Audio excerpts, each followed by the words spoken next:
السلام علیکم ورحمۃ اللہ وبرکاتہ۔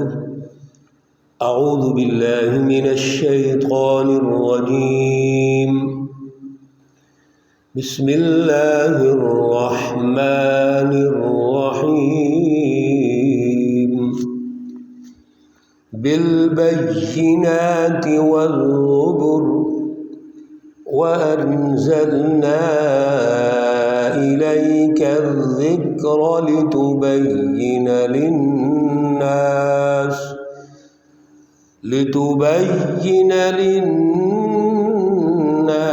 ما نزل إليهم ولعلهم يتفكرون۔ صدق اللہ العلی العظیم۔ اللہم صلی علی سیدنا ومولانا محمد النبی الأمی وعلى آلہ واصحابہ وبارک وسلم وصلی علیہ۔ معزز بہنوں اور بھائیوں، آج جن آیات مقدسہ پر درس قرآن ہو رہا ہے، آیت مقدسہ نمبر 44 تا 47 ہے، سورۃ النحل ہے اور پارہ نمبر 14 ہے۔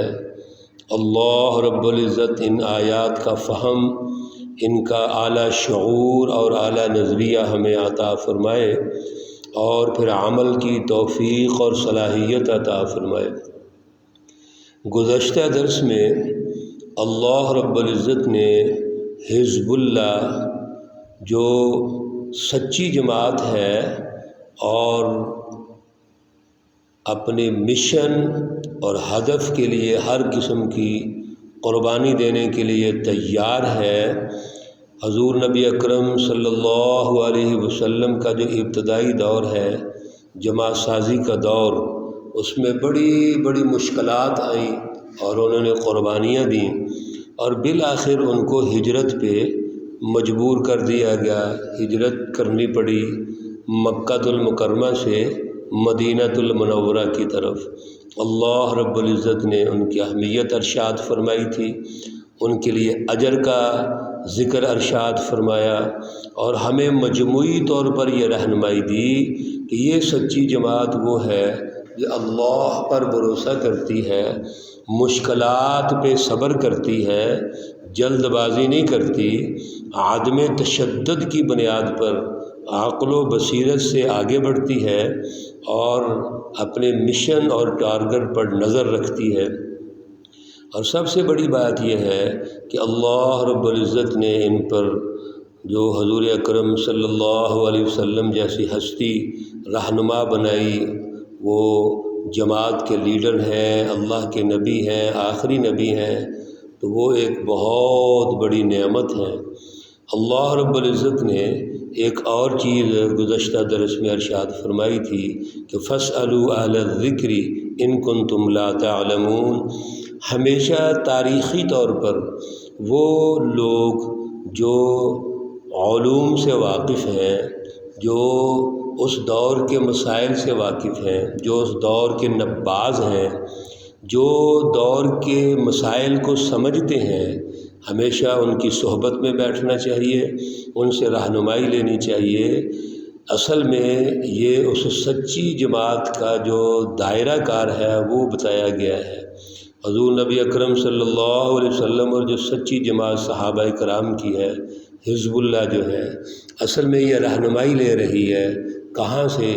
تاریخ سے، قرآن پاک سے اور اللہ رب العزت سے، اور یہ رہنمائی ضروری ہوتی ہے، لیکن جو ہٹ درم ہے وہ اس کو قبول کرنے کے لیے تیار ہی نہیں ہے۔ اس لیے اللہ رب العزت نے ارشاد فرمایا آیت نمبر 44 میں بالبینات والزبر، واضح اللہ تعالیٰ نے احکامات دے دیے۔ اللہ رب العزت نے صراط مستقیم کو واضح کر دیا ہے، یہ وہ راستہ ہے جو درست ہے اور اس میں کامیابیاں ہیں، دنیا کی کامیابیاں بھی، آخرت کی کامیابیاں بھی۔ یہ وہ راستہ ہے جو تاریخی طور پر تمام انبیاء علیہم الصلاۃ والسلام کی تصدیق اس میں موجود ہے۔ اور اس کے مقابلے میں ایک دوسرا راستہ ہے جو گمراہی کا ہے، اور اس پر بھی تاریخی طور پر ہر دور میں جو وقت کے فرعون تھے، نمرود تھے، ابو جہل تھے، سب یہ گواہ ہے کہ ان کو ناکامیاں ملیں، وہ ناکام ہو گئے، شکست کھا گئے۔ کامیابیاں ہمیشہ سچی جماعت کو ملتی ہیں۔ اس لیے اللہ رب العزت نے فرمایا کہ آپ اس کتاب مقدس سے رہنمائی لیں، اس کا مذاق نہ اڑائیں، اس سے رہنمائی لیں، اس کے مطابق پورا معاشرتی سماجی ڈھانچہ تشکیل دیں، سیاسی اور معاشی نظام اس کے مطابق تشکیل دیں، جو اللہ رب العزت نے اصول و ضوابط ارشاد فرما دیے ہیں، رہنمائی دے دی ہے، اس کے مطابق چلیں۔ وَأَنزَلْنَا إِلَيْكَ الذِّكْرَ لِتُبَيِّنَ لِلنَّاسِ، یہ ذکر یعنی قرآن پاک نازل کیا ہے اور یہ انسانیت کے لیے ہے۔ یہ پہلے بھی مختلف دروس میں ہم عرض کر چکے ہیں کہ قرآن پاک یہ رہنمائی کی کتاب ہے، اور کس کے لیے ہے؟ للناس، انسانیت کے لیے ہے۔ یہ قرآن پاک کسی خاص گروہ کی میراث نہیں ہے، یا خاص مذہب کی میراث نہیں، یہ انسانیت کی میراث ہے، انسانیت کے لیے رہنمائی دیتی ہے۔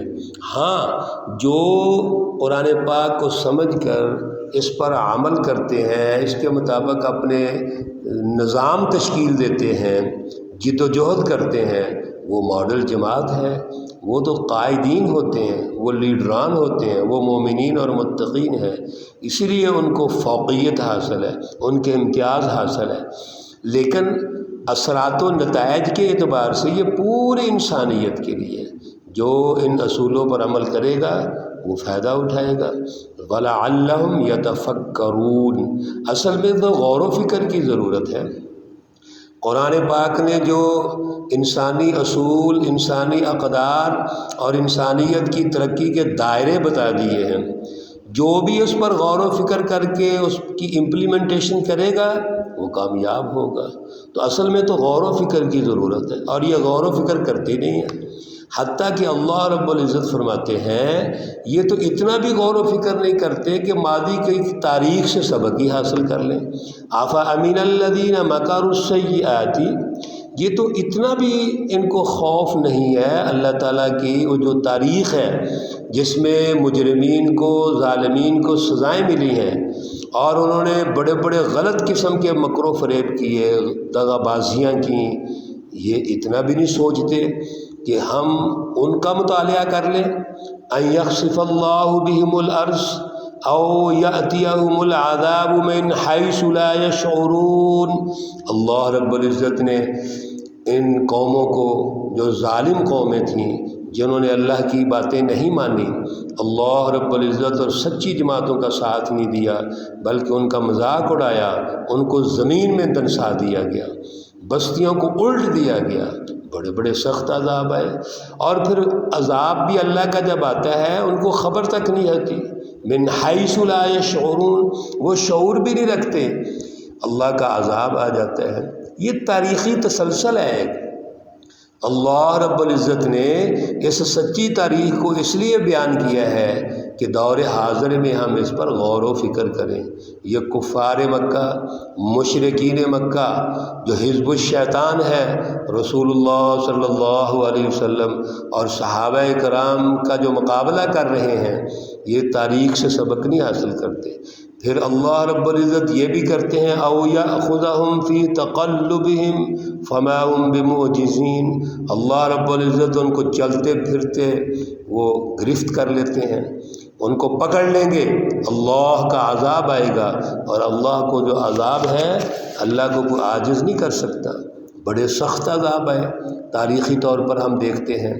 او یاخذہم علی تخوف، اور پھر اللہ رب العزت ان کو پکڑ لیں گے، اور پھر پہلے اللہ ان کو دعوت دیتے ہیں، ان کی تربیت کرتے ہیں، پھر جب نہیں مانتے تو اللہ ڈراتے بھی ہیں، اللہ تنبیہ بھی کرتے ہیں، لیکن تنبیہ کے باوجود یہ باز نہیں آتے، اور پھر بعض اوقات ایسے ہوتا ہے کہ اللہ رب العزت کا عذاب اگر لیٹ ہو جائے تو اس کا مذاق اڑائیں گے، انبیاء کا مذاق اڑاتے ہیں، اللہ کا مذاق اڑائیں گے، حالانکہ اللہ فرماتے ہیں ان ربکم لرؤوف الرحیم، میرا عذاب اگر لیٹ ہو جاتا ہے، کبھی گرفت لیٹ ہوتی ہے اور میں ان کا احتساب اگر لیٹ کرتا ہوں تو اصل میں تو اللہ رؤوف ہے، نرم ہے، مہربان ہے۔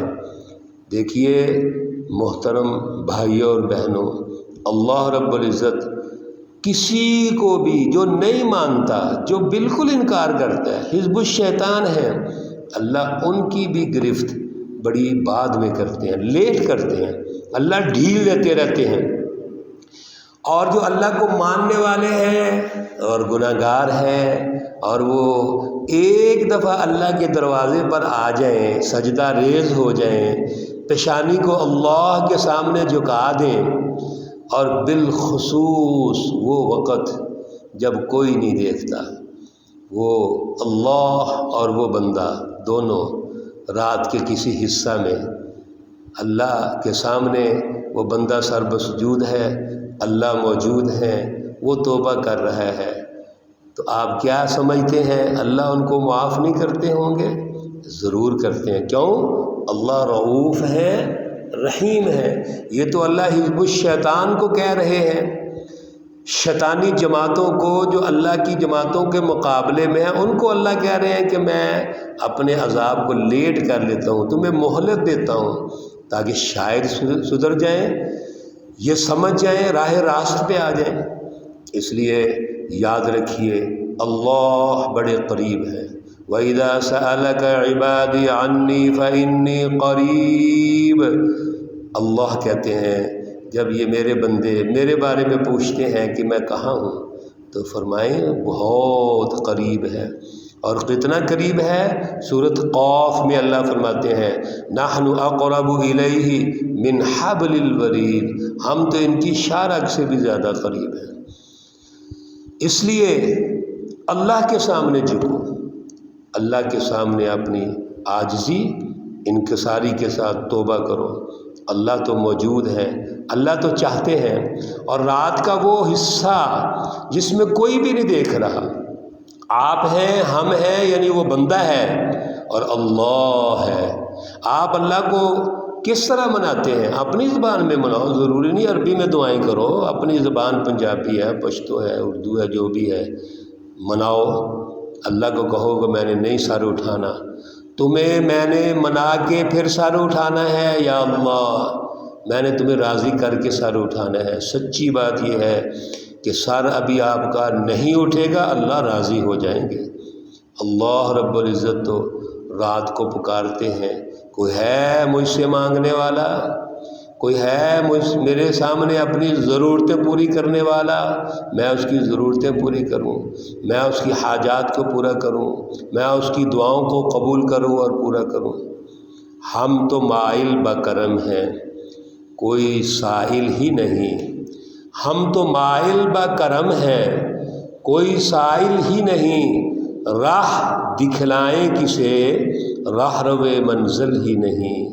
اللہ تو مائل بکرم ہے، ہم بھی تو تھوڑا سا چلیں، ہم بھی تو سجدہ ریز ہو کے دیکھیں، ہم بھی تو دل سے اللہ کو پکار کے دیکھیں، پھر دیکھیں اللہ کا رسپانس کیسے ہوتا ہے۔ اللہ ہمیں توفیق عطا فرمائے۔ اللہ رب العزت واقعتاً بڑے ہی رؤوف ہے، رحیم ہے، غفور ہے، سب کچھ ہے، ہم ہی گناہ گار ہیں۔ اللہ تعالی ہمیں ہماری اچھے اعمال جو ہیں، ہماری دعائیں ہیں، قبول فرمائے۔ اللہ رب العزت تمام مرحومین و مرحومات کو جنت الفردوس میں اعلیٰ مقام عطا فرمائے۔ اللہ رب العزت تمام بیماروں کو شفائے کاملہ عاجلہ مستمرہ عطا فرمائے۔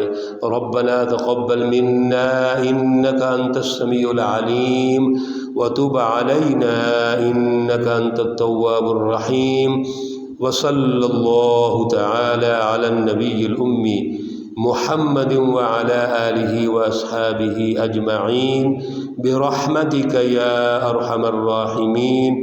السلام علیکم ورحمۃ اللہ وبرکاتہ۔